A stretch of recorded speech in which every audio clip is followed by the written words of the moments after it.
Hi. So today you're going to be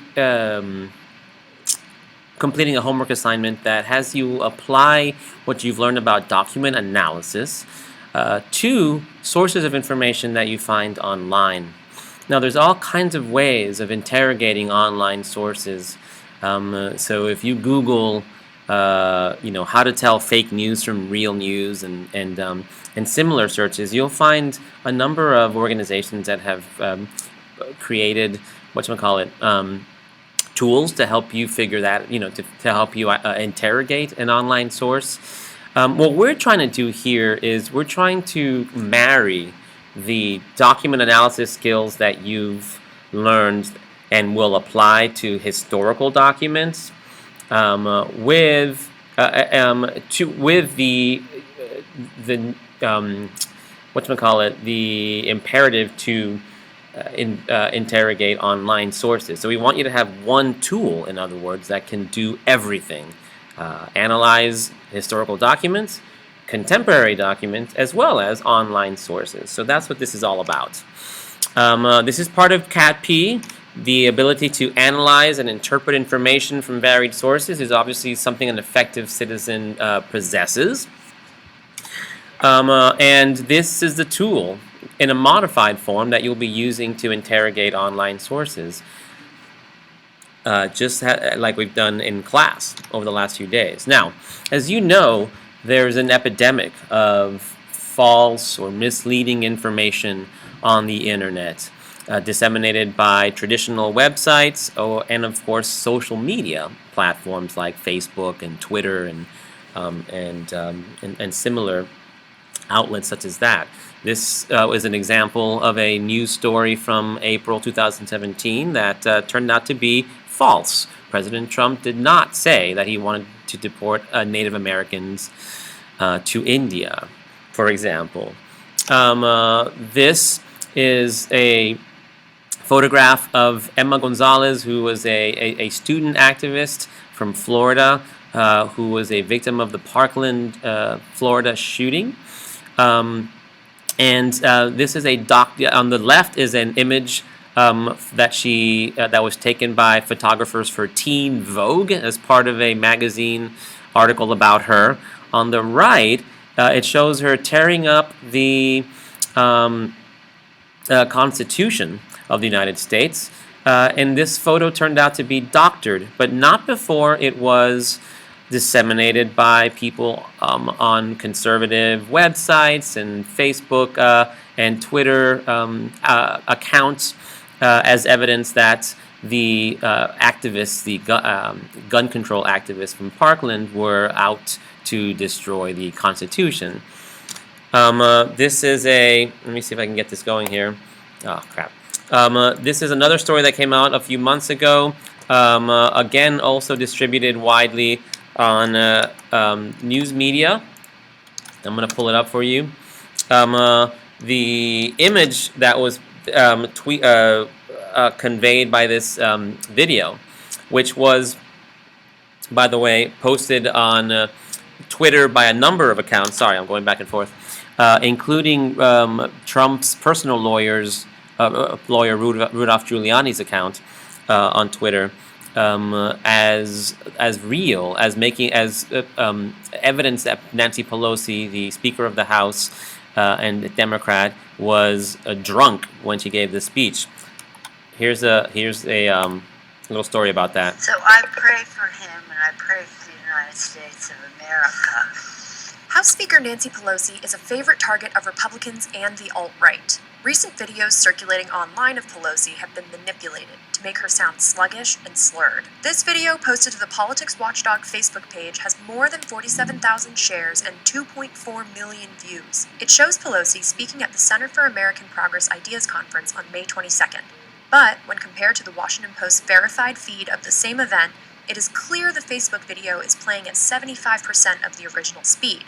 We want to give this president the opportunity to do something historic for our country. We want to give this president the opportunity to do something historic for our country. Adjusting the speed like this would make Pelosi's voice sound low and distorted. So you get the point. This sort of thing was taken to be true by thousands and thousands of people before it was uncovered as false. And so, again, there's a lot of dangers out there, falsehoods, that you have to watch out for. And so that's part of being a consumer of media messages, and it's part of being an engaged citizen. This is the percentage of people who said in June of 2019 that made-up news was a very big problem in the country. Half of Americans are concerned about it. Almost as many as the inequality gap between rich and poor, as the challenges facing our U.S. political system, even more than violent crime. Fake news is something that people don't have.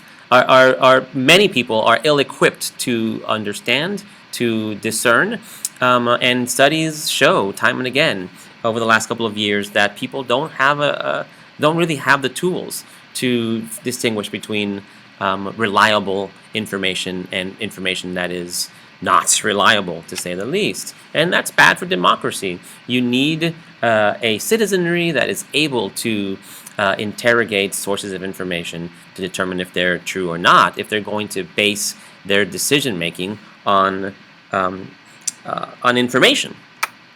So what I'm going to teach you now in just the next 3 or 4 minutes, hopefully no more than that, is how you apply the HipVL tool specifically to online sources, given that they're kind of these sources are unique and slightly different from things like political cartoons and campaign videos, like the sorts of things that we've been analyzing so far.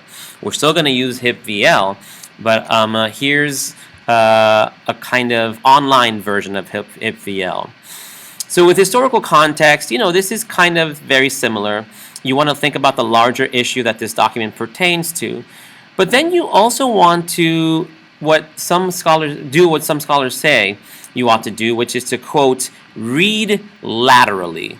Meaning, don't just look up and down on the website or the Facebook post or whatever that you're looking at, but rather open up some new windows and search for information about the source that you're looking at. So, for example, here, let me show you an example here. This is a story that appeared in a website called the Gateway Pundit.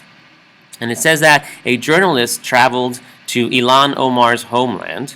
Ilhan Omar is a representative from Minnesota, Muslim, who has been the subject of attacks by many, and in part because she's been an outspoken critic of President Trump. She's from Somalia originally, but is an American citizen, of course. And in this story, someone is said to have traveled to Somalia to debunk stereotypes, quote unquote, and then got killed by Islamic terrorists. So let's click on the site, see if we can get to it. So here's the site. This is where you start. You have a site called Gateway Pundit. You might, start by reading the story, right? Getting familiar with the information in there. And you can certainly Google this and look that up. But once I've done the reading, and of course I'm not going to do it now because it'll take too much time, what I would do is start searching for information about this site in particular, and maybe the author as well. So I want to know, what is Gateway Pundit? I might start by looking at their own information about themselves. I'll click on the About page. If a website doesn't have an About page, you might want to think twice before trusting it if they're not willing to tell you who they are. This website does tell you who it is. I find that information about that it was a blog started after the presidential election of 2004, so it's been around for some time. That it was started by a guy named Joe and my buddy Chris, but I'm trying to see if I can get this guy's name here. Looks like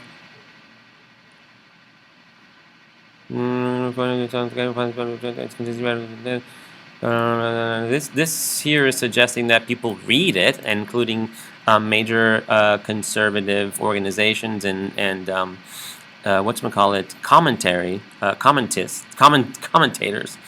But I cannot see who this I is. Oh, no. So it might take some more digging, but I'm already having trouble finding who it is. Who is the person? I mean, Jim Hoft seems to be the person we're talking about here. And here, yeah, Jim Hoft was awarded several awards, something from the Reed Irvine Accuracy in Media Award and the Breitbart Award for Excellence in Online Journalism. I might Google those and see what kinds of awards those are. Are those awards that are mainstream and well respected, or something else? But I'm going to pull up my Google and search for Gateway Pundit, see if anything comes up, other than, of course, the Gateway Pundit itself. So here's a Wikipedia article. I might start there. According to this, Gateway Pundit is an American far-right news and opinion website. Says something that we've already learned from their About Us page.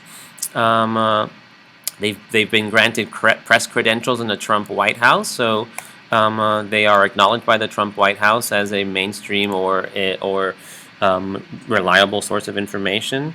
This says the website is known for publishing falsehoods and spreading hoaxes. Now, I'm not going to take their word for it. I'm going to go see who says so. And then the Wikipedia has some citations here. And there's several articles here. So I might read one or two of these articles to see if indeed the person who edited this Wikipedia site is right. That this website is known for spreading falsehoods and hoaxes. But so far it's a mixed bag, right? Now, I might also go to something like Domain Dossier, which is a place where I can enter a website URL and find out some information about it. Oops. I have to first sign into, go through the filter here. Signing in, and try again.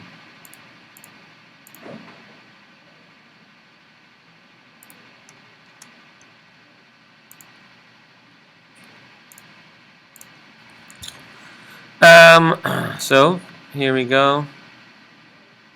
Nope, this takes me right to the site. Stop it.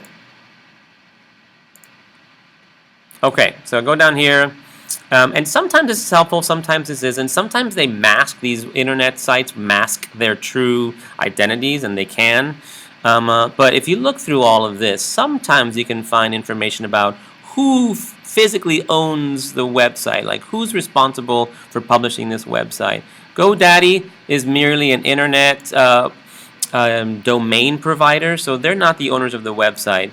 And I do not see anybody other than GoDaddy and the Gateway Pundit listed here.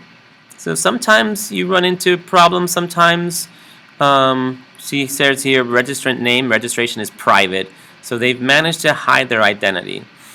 That's not awesome.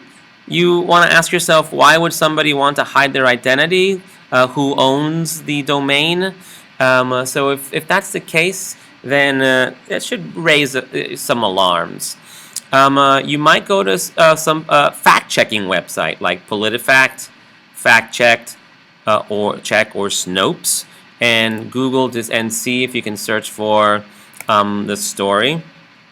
I'm going to go back to the story if I can find it, and Google and search for maybe the person who was killed to see if there's anything about her.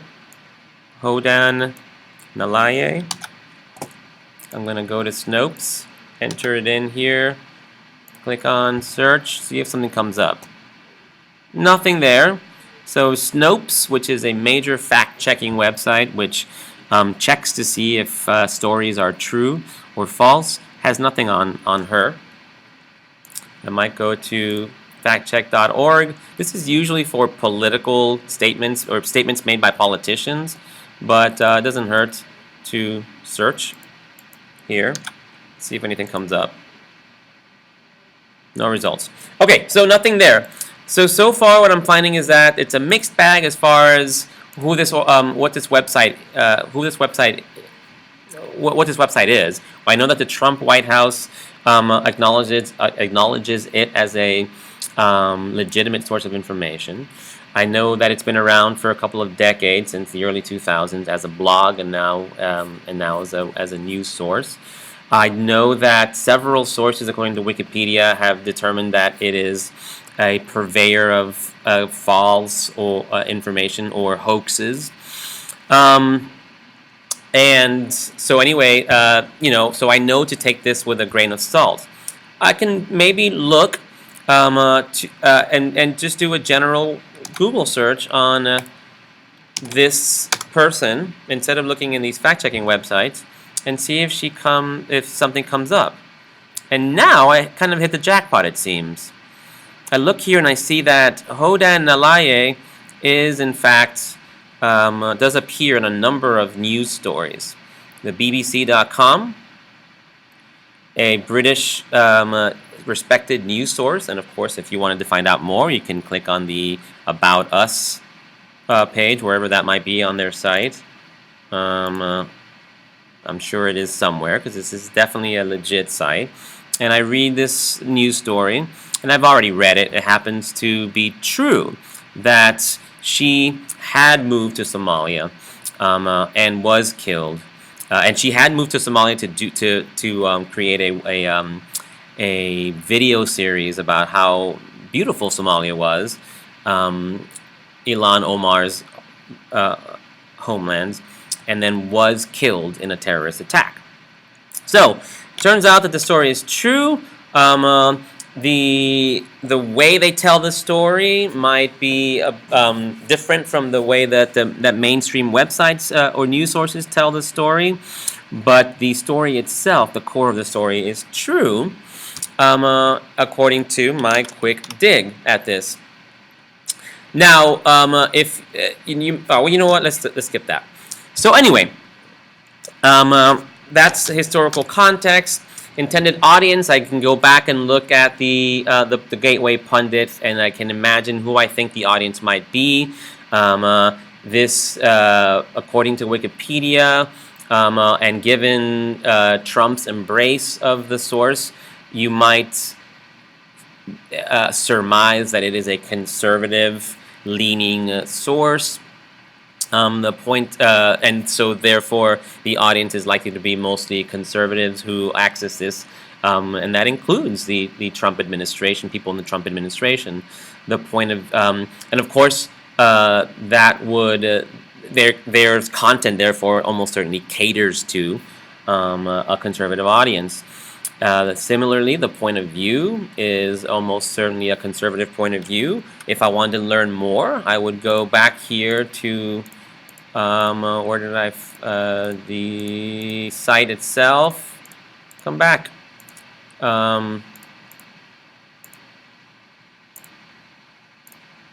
Anyway, the Gateway Pundit. I would go back to the About page, and I would look up information about Jim Hoft.